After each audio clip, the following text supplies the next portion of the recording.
Nakabwe ngo hariho ibibazo biri mu buzima bwawe, hariho ibibazo bihanze umuryango wawe, hariho ibibazo usengera bikurindiriye kandi bizi yuko ukwizera kwawe ko bikuraho, ariko bigusamaje ukirirwa mu bindi, uzokwirirwa muri ivyo, nta kwizera kugukiza uzoronka.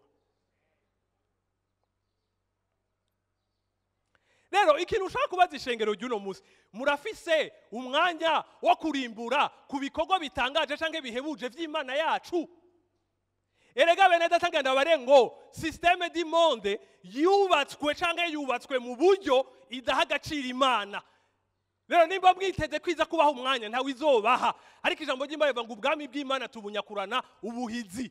Na hacu tubifata ku nguvu, tugafata umwanya wo kurimbura ku bikorwa vy'Imana. Iyo turiko turarimbura ku bikorwa vy'Imana, bikreya muri twebwe kwaminiye Imana hama imbere ya situation, aho abandi bako baminiye situation n'abantu, tukisanga twizera Imana yacu.